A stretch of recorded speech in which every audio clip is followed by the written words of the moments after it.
Ven y descubre qué hacen los investigadores de la ULS y explora junto a nuestras conductoras Su Ugalde y Marcela Pastén lo último en ciencias y tecnologías. Sintoniza Ciencia, un espacio de conversación para compartir conocimientos que mejoran la vida.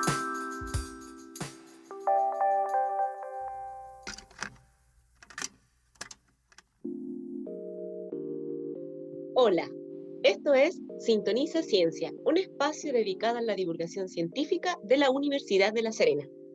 Les saludo y les doy la bienvenida a este episodio número 6 junto a la querida Su Ugalde. Hola Su, ¿cómo estás? Hola Marce, intrigada con el tema de hoy, querida. El tema de hoy huele a años de investigación en terreno. ¿Y tú, Marce, qué tal? ¿Cómo va esta semana de primavera? Bueno, yo estoy muy bien, Su, muchas gracias. Bueno, saludamos a todos nuestros auditores y auditoras y esto como que huele a investigación de terreno suena como terrorífico, pero no es así. Estoy emocionada y muy curiosa de saber de qué se trata lo que vamos a conversar hoy. Ajá, es una investigación de lujo porque en los próximos minutos vamos a conocer una investigación que lleva, adivina cuánto, ¿Cuánto? 30 años, enfocada en el Parque Nacional Bosque Fray Jorge, que está ubicado en la comuna de Ovalle, acá cerquita, en nuestra región de Coquimbo. ¿Qué te parece, Marce? Me parece interesante el tema de hoy. Bueno, hoy conversaremos con una mujer increíble que es parte de este gran proyecto y que le ha dedicado gran parte de su vida a la ecología. Quien nos hablará de este tema es la doctora Alejandra Troncoso. Ella es académica, es investigadora del Instituto Multidisciplinario de Ciencia y Tecnología de la ULS y del Instituto de Ecología y Biodiversidad, también de la Universidad de La Serena. Le damos la bienvenida a Alejandra. Alejandra, ¿cómo estás? Hola, hola, muy bien, muchas gracias. Gracias por recibirme. Gracias también a ti por venir y participar con nosotros. Sí, Muchas gracias. bienvenida Alejandra. Estamos muy contentas de que hayas aceptado esta invitación y que seas parte de este programa. Alejandra, y bueno, sabemos que esta investigación que comentábamos lleva 30 años en terreno, que tú eres parte de un equipo de profesionales que han participado en ello. Bueno, vamos al punto y ahí con Marce tenemos algunas dudas sobre tu investigación que está muy interesante.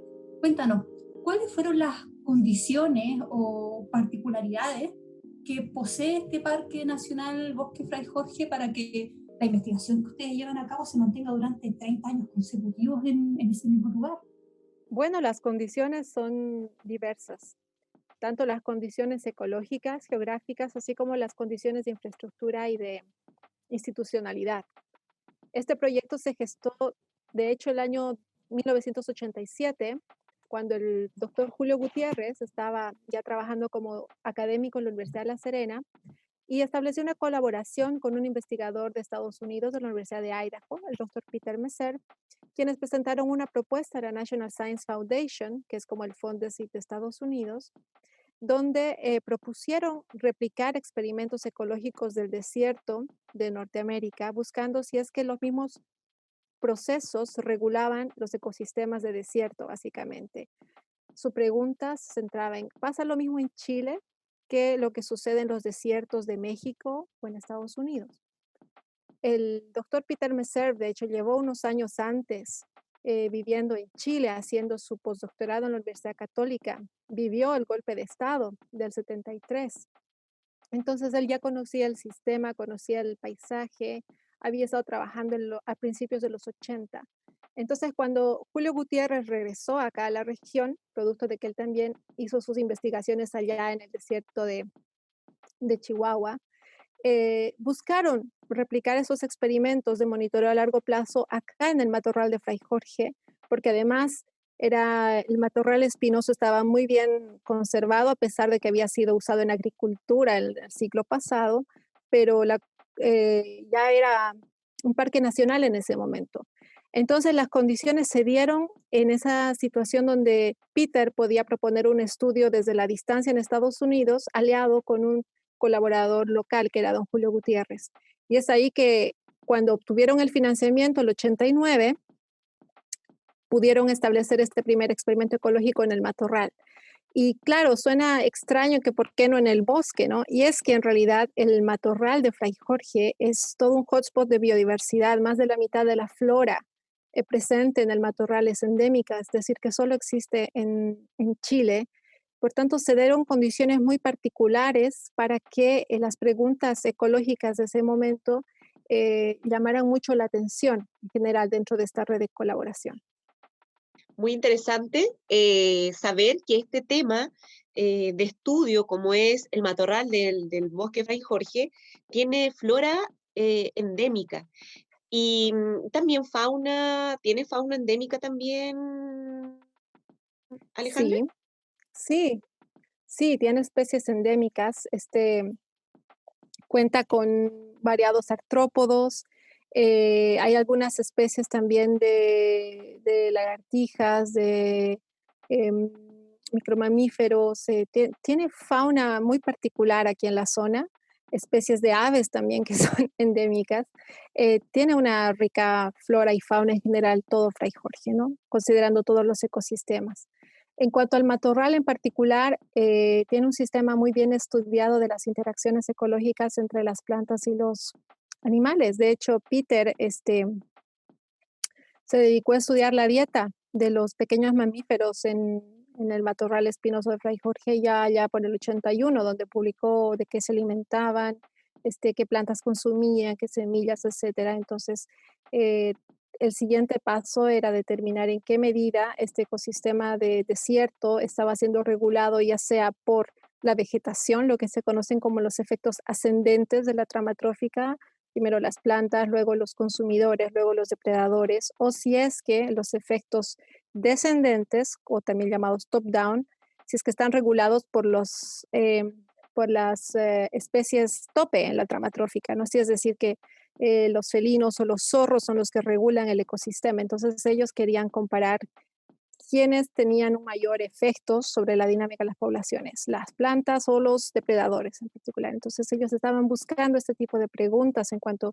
qué es lo que regula este sistema ecológico. Y ciertamente Fray Jorge demostró ser una- un sistema atípico a lo que en la mayoría de los ecosistemas de desierto se refieren. Fray Jorge logró relucir de que si bien en años secos, los primeros años del proyecto fueron años muy secos y se logró demostrar que en realidad los depredadores tope eran muy importantes en cuanto a los cambios en las poblaciones de micromamíferos, fue hasta que llegó un año niño y además un pic de precipitación alto que logró demostrar que en realidad eh, el factor clima, aunque puede pasar desapercibido con un estudio de 1 o 2 años, llega un momento de lluvia y de repente todo el sistema se resetea nuevamente, vuelve a un estado inicial propio. Entonces, es uno de los pocos estudios o escenarios donde se ha demostrado que el monitoreo a largo plazo puede demostrar que lo que ves en un año no es lo mismo lo que ves en un segundo o en tercero, y mucho más cuando tienes una alta variabilidad ambiental. Donde tienes años muy secos y de repente tienes un boom en precipitación y llega este flujo de productividad de plantas, ¿no? Entonces, ha logrado ilustrar que no necesariamente los procesos que regulan los ecosistemas desérticos de otras partes de nuestro mismo continente americano, de otras regiones, son los que tú puedes observar en este ecosistema particular, como es el matorral espinoso de Fray Jorge. Correcto. Por lo que nosotros leímos en tu investigación y por lo que tú nos comentas en la respuesta, a través del tiempo ha ido evolucionando, por lo que quisiéramos conocer qué metodología han utilizado para investigar a las especies en Fray Jorge. Muy bien. El experimento básicamente consiste en excluir especies del sistema. Imaginémonos el ecosistema como un sistema de especies interconectado donde existen plantas, existen los consumidores, que serían los micromamíferos, y existen los depredadores, que serían, por ejemplo, halcones, zorros, felinos, ¿verdad? Entonces, el experimento consistía en aislar o excluir selectivamente uno a uno de estos componentes. Entonces, se establecieron parcelas muy grandes, de 75 por 75 metros dentro del parque, y algunas parcelas se las cubrió con una malla muy grande de, de plástico que tiene un techo como de 2 metros de altura y además está enterrada en en todo el perímetro como por 1 metro hacia abajo de la superficie del suelo. Y esta malla excluye completamente a los depredadores. Adentro se dejan los ratones, las plantas, los insectos, etcétera, pero la apertura de la malla no permite ingresar ni zorros ni depredadores. Después hay otra exclusión donde sí deja el techo abierto, pero hay una malla perimetral de poca altura que evita el ingreso de roedores. Y esta malla está también enterrada hacia el suelo y de esa parcela se excluyen completamente a todos los roedores, a todos los micromamíferos. Entonces ahí, por ejemplo, se tienen a las plantas o los insectos, pero no se tienen a los herbívoros. Y de ese tipo de sistema experimental se han replicado, existen réplicas, en total existen 4 réplicas de cada tratamiento y en los últimos años también se han incluido nuevos tratamientos, por ejemplo, exclusión de especies invasoras, por ejemplo, la liebre y los conejos. Esas han sido innovaciones que se han ido dando durante esos 30 años, pero básicamente la metodología incluye instalar estas exclusiones selectivas de depredadores y de consumidores. Y dentro de estas exclusiones se monitorean la abundancia de plantas, la producción de semillas, el tiempo en que empiezan a florecer, el tiempo en que empiezan a fructificar, cuánto florecen, tanto las anuales, que son las que tienen un ciclo de vida completo durante el año, es decir, emergen en algún momento y luego terminan muriendo, o las perennes, que son las que siempre están presentes, por ejemplo, el guayacán, etcétera. Entonces, dentro de estas parcelas, además se instalan trampas Sherman, que son como unas cajitas de aluminio rectangulares, donde se coloca dentro un cebo, que es avena humedecida, y donde se capturan a los ratones, ¿no? A los micromamíferos.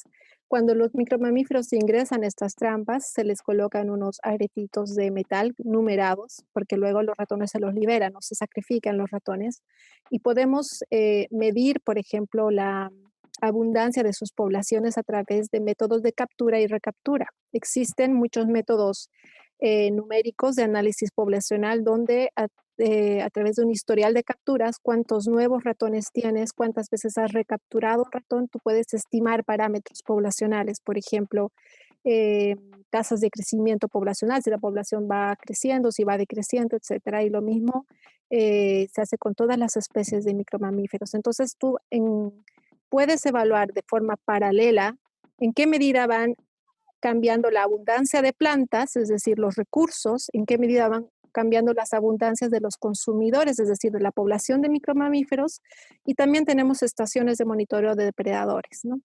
Entonces tenemos estaciones donde ponemos atrayentes de olor para zorros, y además en la arena que está subyacente a esta estación siempre la tenemos muy tamizada.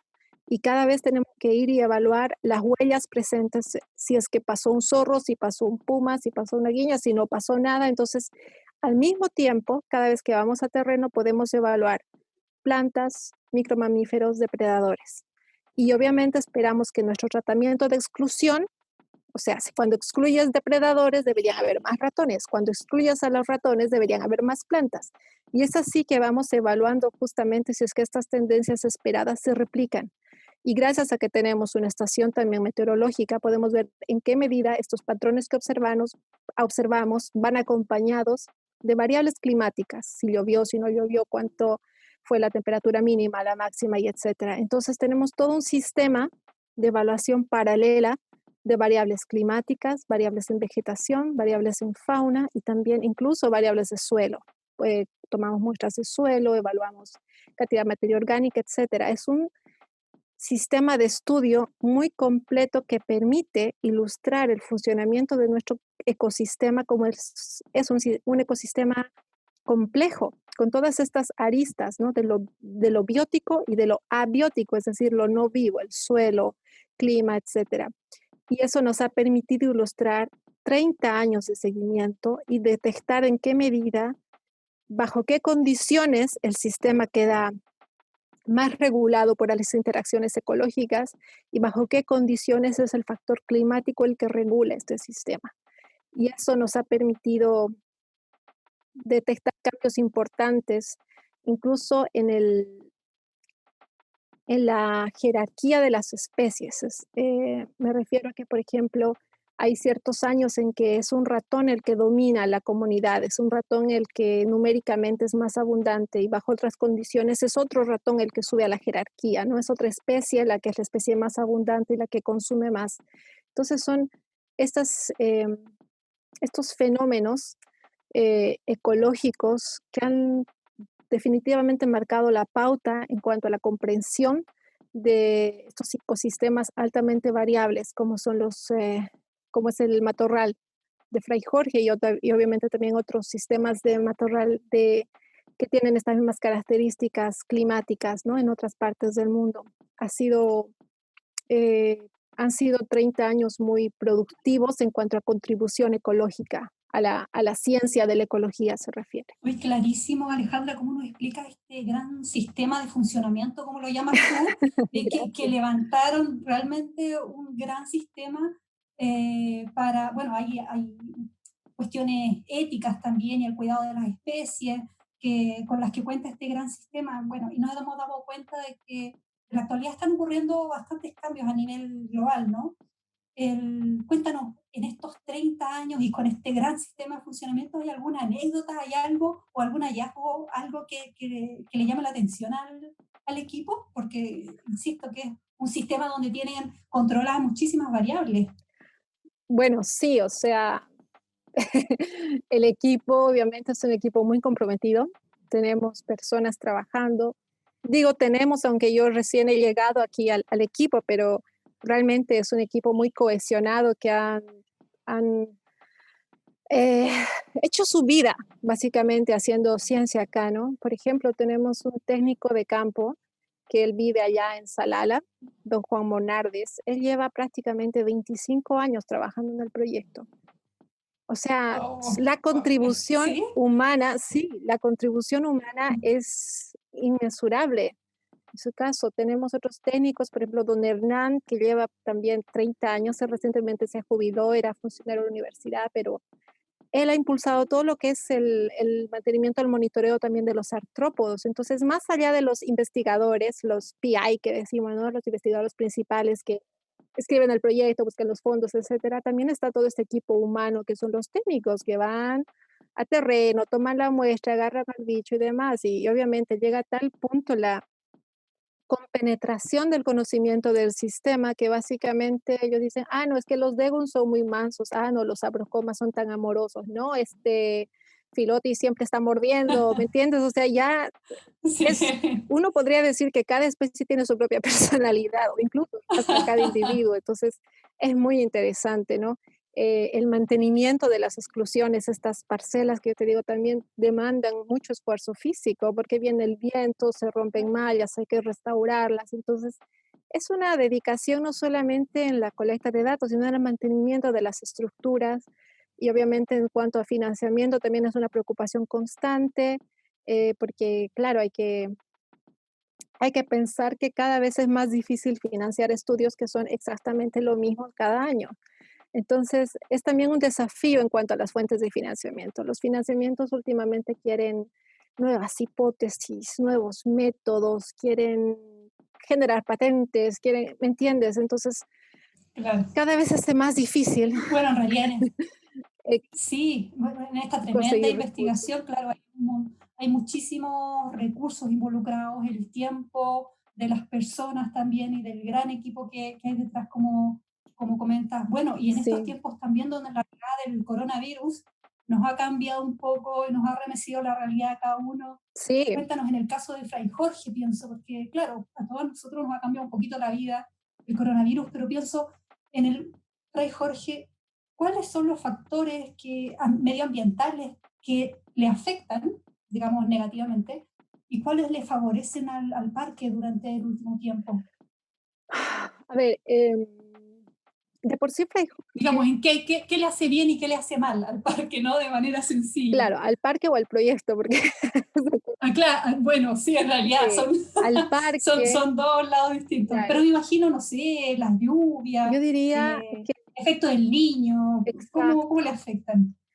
Bueno, el efecto del niño es algo que escapa a todo control. Es un fenómeno que ocurre producto de los cambios en la temperatura, ¿no? De la superficie del océano y demás, y eso luego conlleva toda una concatenación de sucesos climáticos que afectan a toda Sudamérica de distinta forma. Nosotros en particular estamos muy influenciados por los fenómenos del niño en la región 3.4, porque hay distintas regiones, pero esa es la región que nos afecta a nosotros en cuanto a los regímenes de lluvia. Y ciertamente en cuanto a las anécdotas, podemos decir que cada vez que hay un pic de lluvia acompañado de un sistema niño, porque también hay que hacer hincapié en que no todos los fenómenos de lluvia extrema de la región son años niño. Podemos tener, por ejemplo, el 2015 hubo un año niño acompañado de lluvias muy grandes, ¿no? El 2015. Pero el 2017 también fue un año muy lluvioso, pero no fue un año niño. Wow.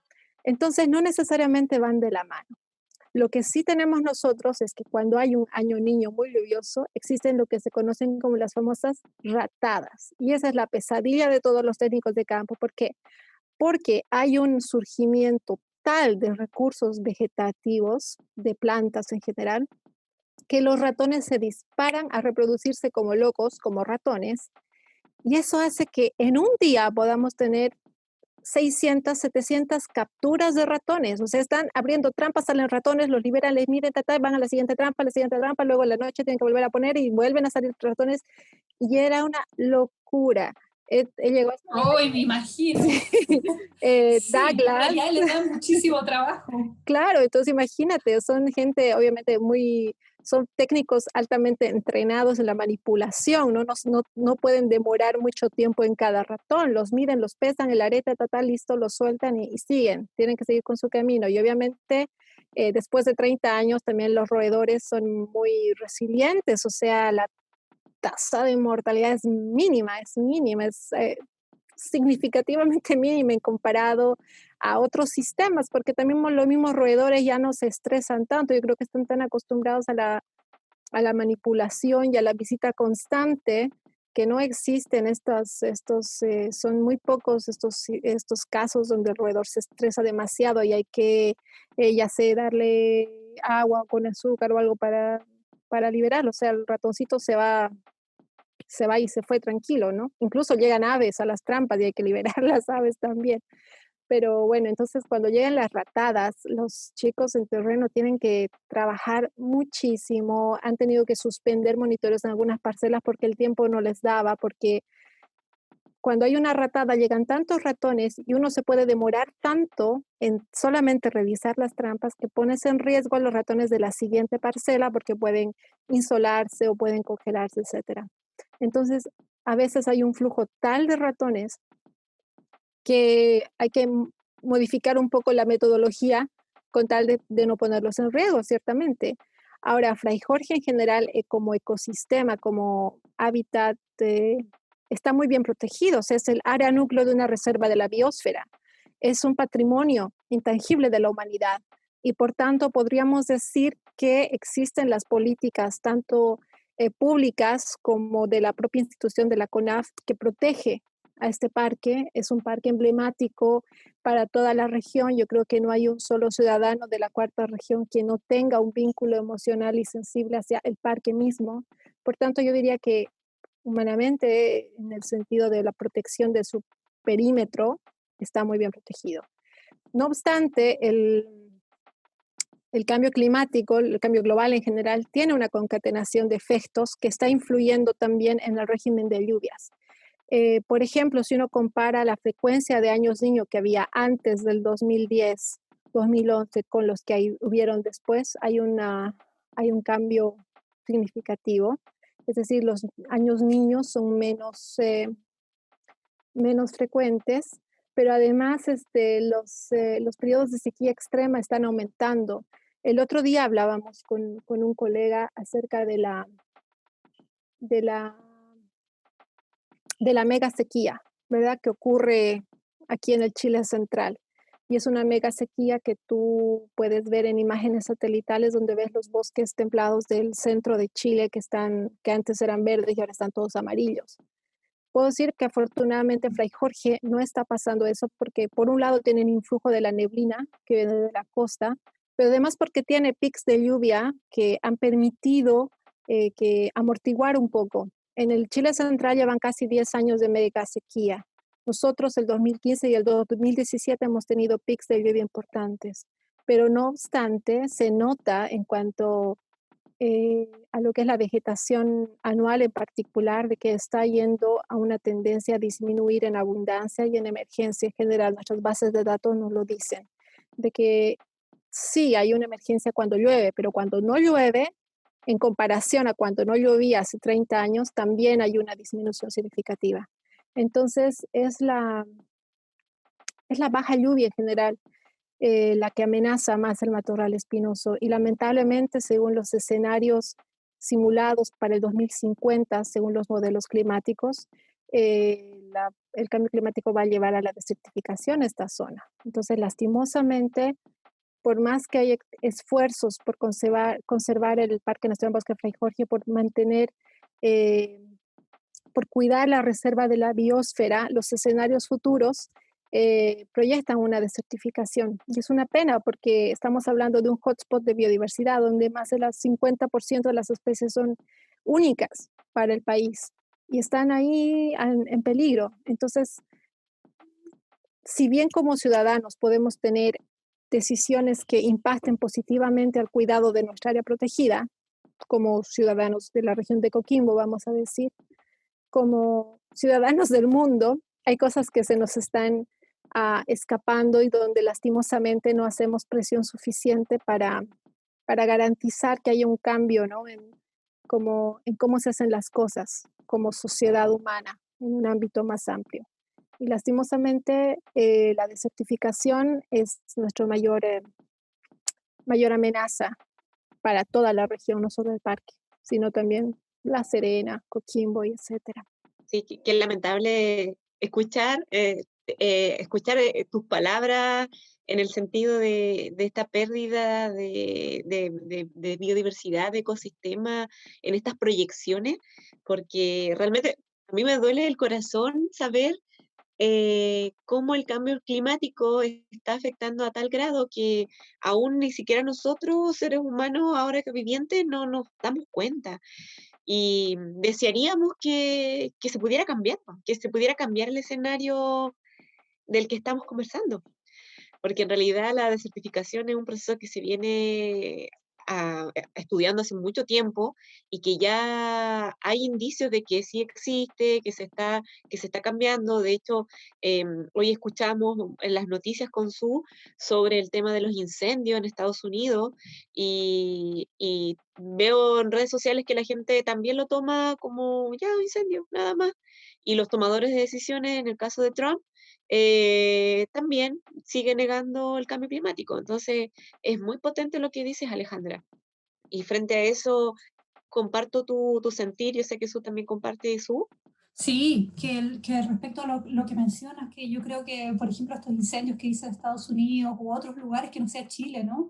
Es como, eso está pasando en otro lugar, no es mi asunto y no está en mi entorno, entonces como no me afecta directamente, quizás eso nos afecta a la toma de conciencia y nos lleva a una falta de actuar también porque, bueno, Alejandra, te cuento que Marcela es muy atenta a todo lo que tiene que ver con sustentabilidad, cambio climático. A ella, si te dice que le duele el corazón es porque le duele el corazón, realmente. Es verdad. Sí. Entonces yo creo Sí. que realmente no, las pocas personas que a lo mejor son conscientes o se dan cuenta sobre el cambio climático y cómo nos afecta, falta actuar todavía, ¿no? Todos tenemos una cuota de responsabilidad, pero sí, muy lamentable lo que menciona. Es que yo creo que pasa por una crisis de empatía, ¿no? Porque a veces uno piensa en la empatía solamente en el círculo más cercano, pero hay que también sentir empatía como especie, porque al final cuando llega el momento de las crisis, si hay una crisis de alimentación, una crisis, cualquier crisis sociopolítica, al fin y al cabo, los primeros en caer son también las personas más vulnerables.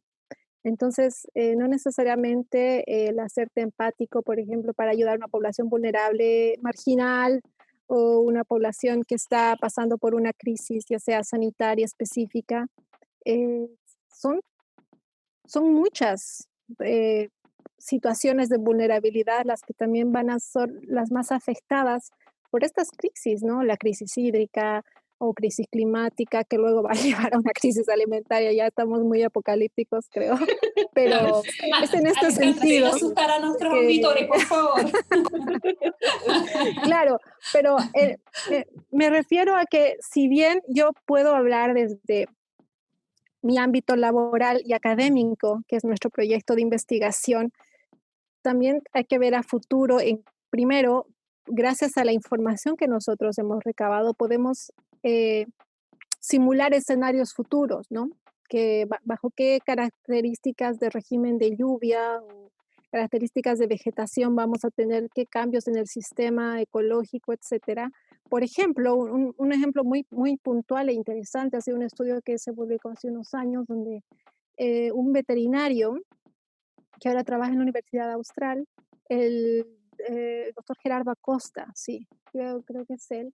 Él publicó con una colaboración que hizo justamente con este proyecto hace unos años de que existen conflictos con fauna silvestre. No sé si ustedes están familiarizados con este tema, y es que en los años más secos se detectaban más conflictos, es decir, por ejemplo, ataques de puma o de otro animal hacia el ganado, ¿no? Entonces hay un sector acá en el norte de Limarí por Silala o un poco más al norte, creo que es hacia Tongoy, que tienen ovejas, hay ganado ovino en ese sector. Entonces, él estuvo comparando los reportes de conflicto con fauna, por ejemplo, con pumas, con zorros u otro tipo de conflictos con respecto al régimen de lluvias. Y claro, los años más secos, cuando más bajan las poblaciones de recursos, de ratones y demás, etcétera, los depredadores a veces tienen que buscar otros recursos y se da la situación de que empiezan a atacar ganado, ¿no? Pero es porque su hábitat ha sido desplazado, básicamente. O sea, ese era hábitat de puma, pero bueno, no vamos a ir ahí. La cosa es que si nosotros pudiéramos simular estas situaciones luego para futuro, obviamente nos va a ir mal, porque si existe una desertificación masiva, también significa que los depredadores topes van a tener más encuentros conflictivos con cabras, con etcétera, con ovejas, y eso también va a gatillar más a que los crianceros vayan y maten los pumas, maten los zorros. Y eso es una concatenación de efectos también negativos para la fauna, porque quiera uno o no, mientras más conservamos, mejor estamos. Al fin y al cabo, quienes regulan las poblaciones de ratones, quienes regulan a la población del roedor que transmite el hantavirus, son los depredadores tope. Entonces no podemos tampoco desconocer que todo está conectado, que nosotros no somos un ente independiente de cómo funciona nuestro entorno. Y en la medida que podamos prepararnos para ser resilientes ante estos cambios, por ejemplo, la desertificación, vamos a poder responder mejor a este tipo de problemas que pueden surgir, ciertamente. Entonces, si bien nuestro proyecto recaba información de lo que se dice ecología básica, que son poblaciones, comunidades y demás, también podemos, como equipo académico, como institución, como es la Universidad La Serena, abordar este tipo de problemáticas que afectan a la sociedad, que tienen que ver con en qué medida podemos mitigar, por ejemplo, algunos tipos de conflictos con la fauna o proyectar escenarios futuros donde podamos diseñar quizás políticas o formas de hacer cosas optimizar mejor prácticas agrícolas y demás que entren en menor conflicto posible con esfuerzos de conservación, por ejemplo. Entonces, eh, es necesario, no necesariamente ser apocalíptico, pero sí es necesario anticiparse y prepararse basándonos en evidencia, basándonos en información científica, para poder ver hacia dónde vamos, en qué medida nos va a afectar por aquí o por allá y tomar decisiones anticipadas, porque yo creo que lo peor que nos puede suceder es lo que nos sucede ahora, que de repente todos los gobiernos han tenido que improvisar ante esta pandemia actual, siendo que hace más de 15 años ya la comunidad científica iba avisando de que estábamos al borde de una pandemia de estas características, pero no necesariamente se hizo el link debido entre la, el, el manifiesto científico a la toma de decisión, ¿no? Y esa es una deuda que le cayó a todos por igual, ya desde la máxima potencia hasta el país más menos desarrollado. Claro, Alejandra, entonces, según todo lo que hemos conversado, entiendo lo importante que es esta proyección a través de estas modelaciones, estos estudios que ustedes hacen, y lo importante es que cada estudio del área de cuanto a la protección y cuidado de estos ecosistemas y biodiversidad, sea importante divulgarlo y que llegue no solamente a la ciudadanía tradicional, común, por decirlo de alguna manera, y también es importante que llegue a los tomadores de decisiones para que realmente, como tú lo comentas, no nos pase la cuenta como nos está pasando ahora, ¿cierto? Y que realmente tenga un impacto potente y que esperamos que sean muchos programas que también hablen sobre estos temas. Volviendo como al tema que estábamos conversando, nos llamó mucho la atención dentro de lo que vimos en tu investigación, leímos en tu investigación, sobre estos factores endógenos y exógenos que ustedes utilizaron para determinar o cuantificar los ensambles de micromamíferos en estos sistemas áridos. ¿Cuál es el rol que juegan estos factores? Es justamente eso, los factores endógenos se refieren a las especies acompañantes del sistema, ya sean los factores endógenos, pueden ser las plantas, los recursos o los depredadores, ¿no? Que son propios del sistema biótico en particular. Y los exógenos llega a ser el clima, algo que no es propio del sistema, sino que varía en una escala mucho mayor e independiente del ecosistema. Por ejemplo, el régimen de lluvias, que viene alimentado ya sea por influjo desde Argentina, desde los movimientos del influjo del Atlántico o del Pacífico, ¿no? Porque a veces se encuentran dos frentes. Se refiere a eso básicamente. Entonces, en cuanto al efecto que tienen sobre los micromamíferos, es lo que yo les mencionaba antes, ¿no? Tenemos la respuesta numérica, que quiere decir que cuando tú tienes un influjo positivo de la lluvia, del factor exógeno, tú tienes una respuesta inmediata en la producción de recursos, o sea, en la producción de biomasa vegetal. Y esto gatilla una respuesta en las poblaciones de los consumidores, que serían los roedores, y por tanto también viene acompañado de una respuesta de los depredadores. Sin embargo, esto es solo evidente cuando tienes este input exógeno, que serían los pics de lluvia, ¿no? Los eventos de lluvia extrema. No obstante, son más relevantes en el sistema los factores endógenos, que serían los depredadores, cuando tienes condiciones más áridas, ¿no? Cuando tienes menos lluvia, por ejemplo, varios años de poca precipitación o por debajo del promedio regional.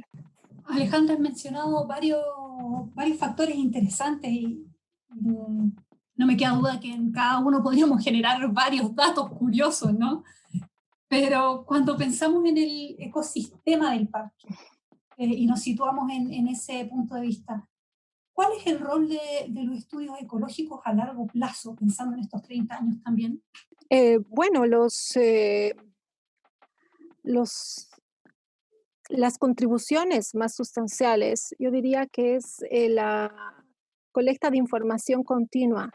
Hemos logrado detectar especies raras, así como especies muy abundantes. Tenemos una contribución directa hacia lo que son los inventarios de biodiversidad local. O sea, ya la universidad misma con el herbario de la Universidad de La Serena ha sido muy importante para el relevamiento de la flora en el Parque Fray Jorge. Y ciertamente ha sido interesante en qué medida el monitoreo continuo de la vegetación en nuestras parcelas también ha logrado recabar información relevante en cuanto a los ciclos de emergencia de ciertas plantas, algunas anuales, en comparación a años más lluviosos y años más secos. Yo diría que el rol principal es que permite una mirada a largo plazo de un ecosistema, porque tradicionalmente la biología y la ecología, en particular, que no hace un monitoreo continuo, prácticamente toma fotos instantáneas de, de un paisaje, ¿no? Entonces, hay muchos estudios que pueden relatar el patrón de biodiversidad de una montaña o de un bosque, etcétera, pero son fotos instantáneas para ese mes, ese año o esos 2 años en particular. Pero los estudios a largo plazo permiten detectar dinámicas, porque no todo es estático. Todos los sistemas complejos, como son los sistemas ecológicos, son dinámicos en el tiempo. Entonces están continuamente interactuando y siendo el resultado de condiciones anteriores y las condiciones del siguiente año van a ser el resultado de lo que ocurre este año y así continuamente. Y hay años donde llueve más, años donde llueve menos y justamente nuestro estudio en particular en el Parque Fray Jorge ha logrado demostrar que la dinámica del sistema va más allá de lo que se hipotetizaba en un principio. Y en general, a nivel mundial, los sitios de estudio a largo plazo son muy escasos. Eh, También porque son difíciles de sostener en el tiempo. Nuestro proyecto tiene financiamiento nacional a través de Fondesit, así como internacional a través de la NSF en Estados Unidos, porque la colaboración con Estados Unidos se ha mantenido durante estos 30 años y acabamos de renovar nuestro financiamiento para 5 años más. Pero eso no garantiza que vayamos a estar 10, 15 años y hay que estar constantemente buscando fondos, porque retratar las dinámicas en el tiempo en este tipo de ecosistemas no es solamente relevante, sino que también es todo un desafío en cuanto a lo logístico y a lo, a lo climático, ¿no? Porque no siempre vas a poder predecir cuándo va a haber un año niño, cuándo va a haber un año niña, o cuándo va a venir un periodo de extrema sequía, como el del año pasado.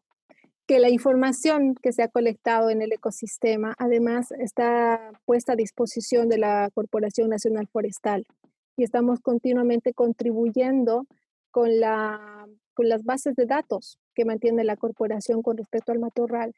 Entonces, nuestro impacto no solamente es dentro del ámbito académico, sino también a través de las instituciones públicas, como es la Corporación Forestal, la Corporación Nacional Forestal. Se utiliza para generar conocimiento en cuanto al ecosistema, sino también se utiliza para que en un futuro el parque pueda tomar decisiones informadas acerca de sus planes de manejo y políticas internas con respecto a la protección del matorral y también de la reserva de la biosfera, ¿no? Donde está contenido.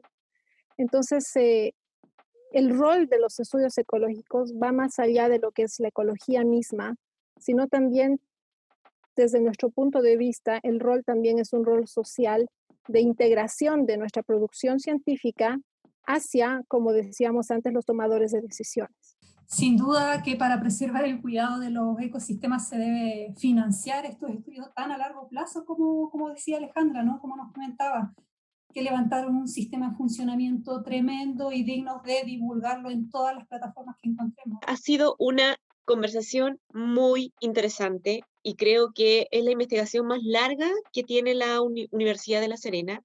Así es que Alejandra, muchas gracias por aceptar nuestra invitación, por contarnos sobre lo maravilloso que es este ecosistema que ha durado tantos años de investigación y esperar que sean muchos más y que llegue sin duda a todos los tomadores de decisiones de información.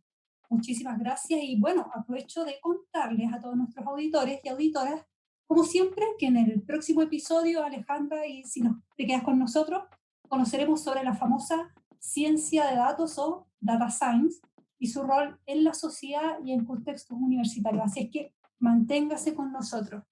Bueno, y también recordarle a todos nuestros auditores y auditoras que si quieren saber más sobre el tema de hoy, que también me anoto escríbanos al correo divulgación@userena.cl y seguirnos en nuestras redes sociales @bipulsoficial.